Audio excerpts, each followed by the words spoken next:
Nunca he podido contar esta historia de una sola vez. Cada vez que lo intento, algo dentro de mí se resiste, como si mi memoria supiera que hay recuerdos que no deben tocarse sin cuidado. Por eso siempre he pensado que, si alguna vez iba a hablar de esto, tendría que hacerlo en partes. 2, para ser exacta. Como si el horror mismo necesitara dividirse para no volverse insoportable. Lo que voy a contar no es una leyenda urbana.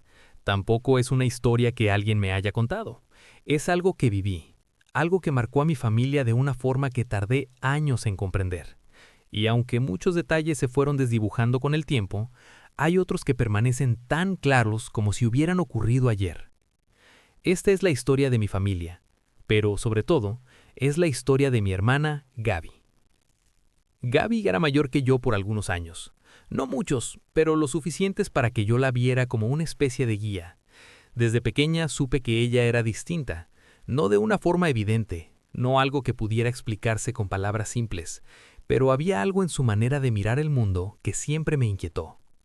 Le tenía miedo a la oscuridad, a los ruidos repentinos, a quedarse sola.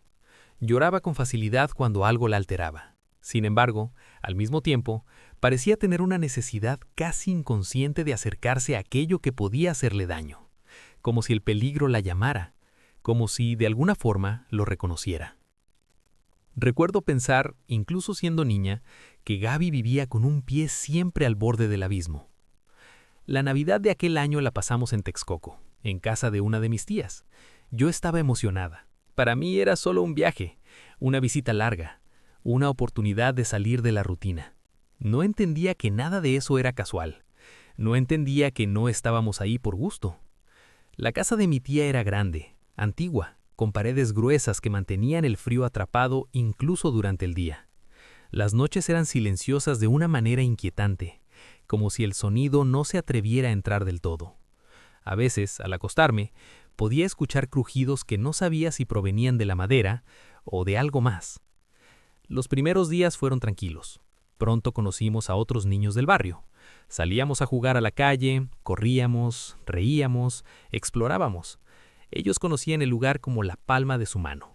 Nos enseñaron callejones, terrenos baldíos, casas abandonadas y, como suele pasar, también nos hablaron de aquello que no debía tocarse.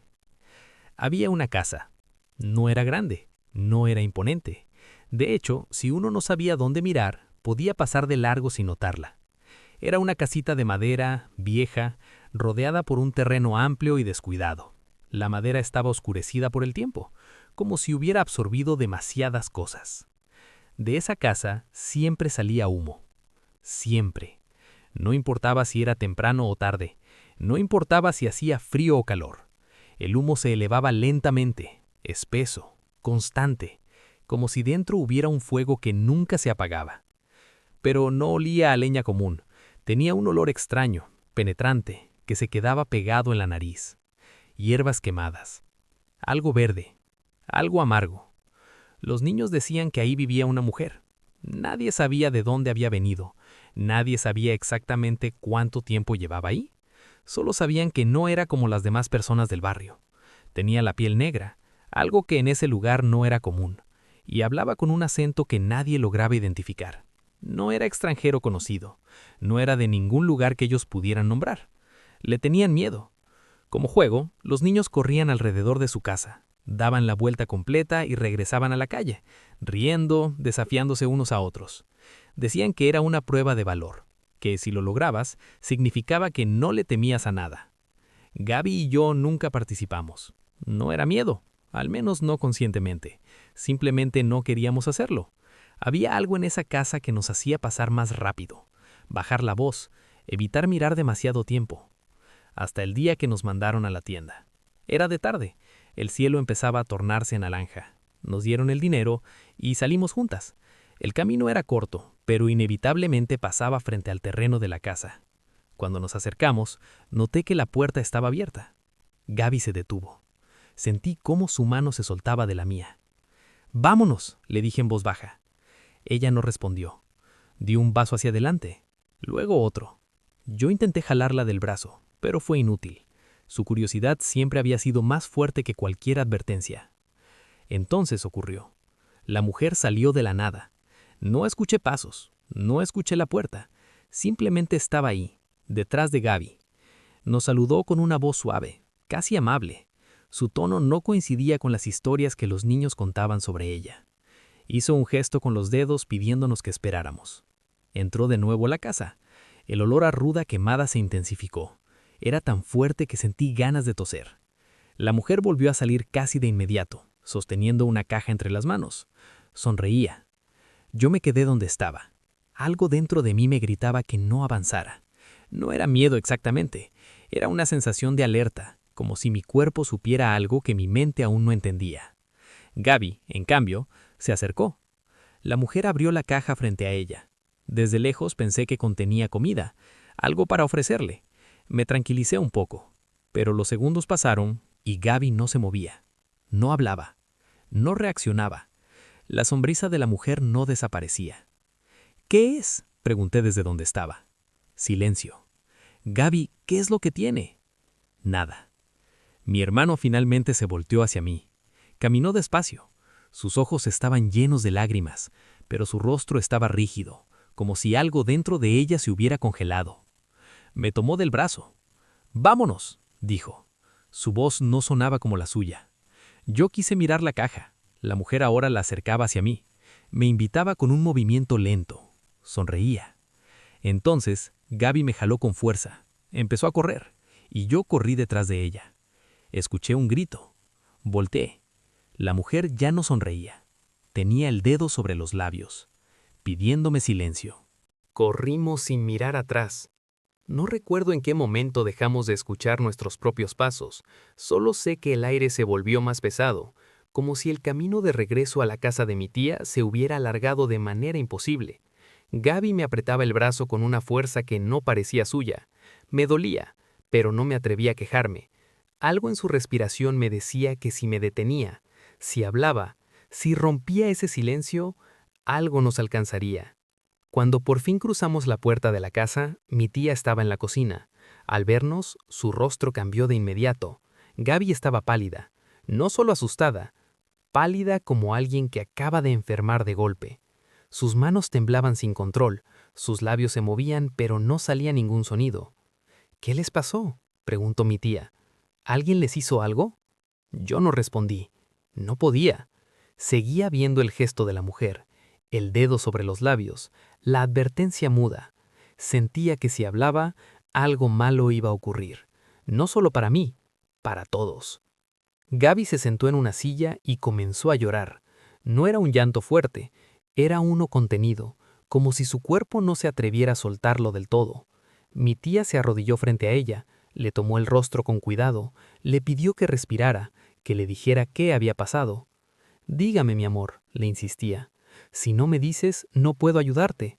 Yo quería que se detuviera, yo quería que nadie preguntara nada más.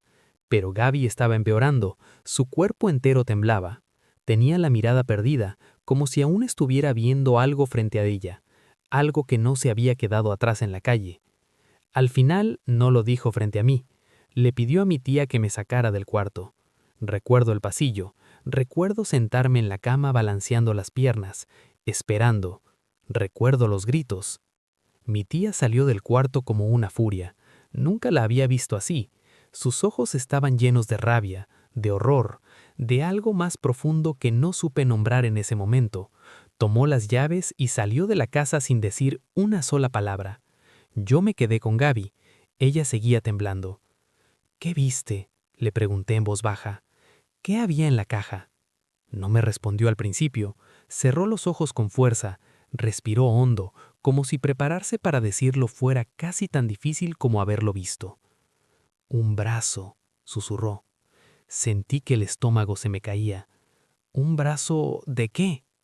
Abrió los ojos, me miró. «De un bebé». No supe qué decir, no supe qué pensar. Mi mente infantil no podía procesar esa imagen, pero ella siguió hablando, como si necesitara sacarlo de su cuerpo. «Estaba viejo», dijo, «negro, arrugado, podrido. Tenía la piel rota, como si llevara mucho tiempo ahí». Entonces entendí por qué había vomitado en el camino de regreso, por qué no podía dejar de llorar. Afuera se escuchaban gritos. Mi tía había llegado a la casa de la mujer, golpeaba la puerta, gritaba groserías, la acusaba. Los vecinos comenzaron a salir. El ruido crecía, pero nadie abría. Nadie respondía. La casa estaba vacía, como si nunca hubiera habido nadie ahí. Esa noche fue larga.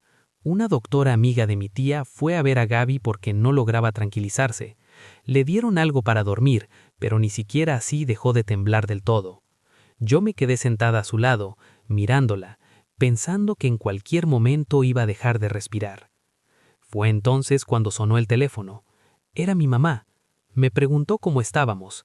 Le mentí. Le dije que bien. Me pidió hablar con Gaby. Le dije que había salido con mi tía a comprar la cena. Mi voz sonaba extraña incluso para mí. Mi mamá guardó silencio unos segundos. «No ha sido una buena noche», dijo. «Dile que me llame cuando pueda». Había algo más en su voz, algo que quería decirme pero que no se atrevía. En ese entonces yo no lo entendí. Siempre me ocultaban cosas, pensaban que yo no podía procesarlas. Mi tía habló con ella después. La vi fingir calma, tranquilidad, normalidad. Cuando colgó, nos dijo que al día siguiente regresaríamos con mi mamá. Fue entonces cuando supe la verdad. No estábamos en Texcoco de vacaciones. Mi mamá había recaído. Tenía antecedentes de enfermedad mental desde joven, episodios fuertes, alucinaciones, crisis. Aquellas semanas había empeorado y necesitaba estar bajo supervisión. Por eso nos habían mandado con mi tía, para protegernos, para que no viéramos nada. Esa noche, mientras nosotras lidiábamos con lo que habíamos visto, mi mamá también vio algo. No lo supimos hasta mucho tiempo después. Estaba en la casa de una amiga de infancia, cerca de la montaña. Una casa aislada, rodeada de árboles, lejos de todo. Un lugar que se suponía debía ayudarla a tranquilizarse. Lavaba los platos de la cena cuando vio una figura moverse por el jardín. Pensó que alguien se había metido. Salió a ver. El aire estaba quieto, no se escuchaba nada. Avanzó unos pasos y volvió a ver la figura, esta vez más cerca de los árboles. La siguió, intentando convencerse de que no estaba imaginando cosas, y entonces la vio. Una mujer de espaldas, descalza, de piel negra, con una falda larga, una blusa de flores y un trapo naranja cubriéndole la cabeza. Tenía los brazos extendidos hacia los lados, como un espantapájaros. Movía la cabeza lentamente de un lado a otro, hasta que se detuvo, como si hubiera escuchado algo detrás de ella. Mi mamá sintió pánico, temió que si veía su rostro, algo dentro de ella se rompería para siempre. Se tapó los ojos y corrió de regreso a la casa. Nunca supo que esa misma noche, a más de 100 kilómetros de distancia, una mujer con la misma apariencia había marcado a su hija para siempre. Nunca se lo contamos. Pasaron los años. Contamos la historia a mi abuelo, luego a mi papá por teléfono desde Estados Unidos, más tarde a la mejor amiga de Gaby.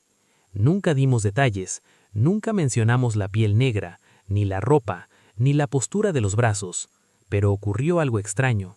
En las 3 ocasiones, esas personas nos llamaron días después, asustadas, confundidas. Dijeron que habían visto a alguien, una figura de espaldas, cerca de su casa, a través de la ventana, muy quieta, con la cabeza moviéndose lentamente como si escuchara. Siempre en la misma posición, como si supiera cuando alguien estaba contando su historia. La casa de Texcoco quedó abandonada poco tiempo después. Nadie volvió a vivir ahí, nadie quiso hacerlo. El humo desapareció, pero la sensación permaneció. Gaby nunca volvió a ser la misma, nunca volvió a acercarse al peligro, nunca volvió a tentar su suerte, y yo aprendí algo que jamás olvidé. Hay cosas que no persiguen, no atacan, no hacen daño directo, solo aparecen, solo miran, solo escuchan, y esperan a que alguien vuelva a hablar de ellas.